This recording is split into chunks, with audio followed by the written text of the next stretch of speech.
नमस्कार दोस्तों, आज का वीडियो बहुत ही मार्मिक होने वाला है। वीडियो में आगे बढ़ने से पहले हमारे चैनल को लाइक सब्सक्राइब जरूर कर लें। तुम कर्ण का सामना नहीं कर सकते हो, श्री कृष्ण ने अर्जुन से क्यों कहा। कुरुक्षेत्र का युद्ध अपने चरम पर था। रणभूमि के बीच शंख और नगाड़ों की गर्जना हो रही थी। तीरों की वर्षा, गदाओं की टकराव और हाथियों की चिंगाड़ से पूरा वातावरण कंपित हो उठा था। उस समय पांडवों और कौरवों की सेना में सबसे बड़ा द्वंद्व, सबकी निगाहों का केंद्र था अर्जुन और कर्ण का सामना।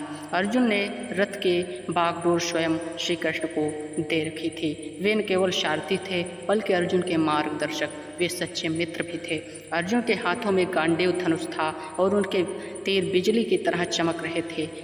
दूसरी ओर कर्ण और अपने कवच कुंडल से वंचित होकर दानवीर और अद्वितीय योद्धा की भांति खड़ा था। उसकी भुजाएं थकान नहीं जानती थीं और उसकी आंखें में न केवल संकल्प था अर्जुन को पराजित, अर्जुन को मारने का।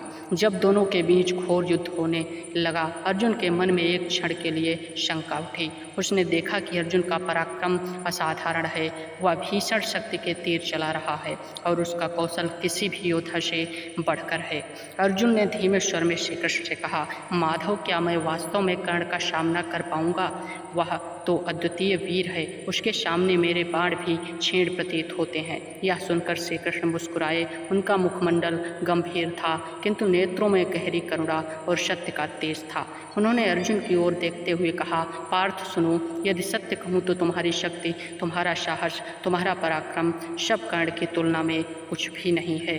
कर्ण वह योद्धा है जिसे बचपन से ही केवल संघर्ष देखा है। जन्म से ही समाज ने उसे अपमानित किया, गुरु द्रोण ने उसे स्वीकार नहीं किया, भीष्म ने उसे तिरस्कृत किया, द्रौपदी ने उसे ठुकरा दिया, किंतु इन सब अपमानों के बावजूद उसने अपने पराक्रम को कभी कम नहीं होने दिया। वह अर्जुन की तरह राजमहलों में नहीं पला, उसने उत्तम शिक्षा नहीं, साधना नहीं मिली, फिर भी केवल संकल्प और परीक्षण उसने स्वयं को महायोद्धा बनाया। वह अकेले ही पूरे युद्ध पर धुरी है। यदि दुर्योधन के पास कर्ण होता तो कौरव की सेना युद्ध के प्रथम दिन ही ध्वस्त हो जाती। अर्जुन, याद रखो, तुम्हें दिव्यास्त्रों का ज्ञान परशुराम ने नहीं दिया, परंतु कर्ण ने शाप रहकर भी उसे अर्जित किया। तुम्हें गांडीव की श्री कृष्ण जैसे सारथी मिले, लेकिन कर्ण की ऐसा कोई सहारा नहीं, फिर भी वह अकेले ही तुम सबके समान सामने डटा है। इसलिए मैं कहता हूँ, तुम्हारी कीर्ति बड़ी हो सकती है, तुम्हारे पीछे धर्म का बल हो सकता है, पर वीरता और धैर्य में कर्ण तुमसे कहीं ज़्यादा बड़ा है। तुम उसके सामने कुछ नहीं हो। अर्जुन यह सुनकर चकित रह गया। उसने कहा, मधुसूदन, फिर तो मैं क्या करूं?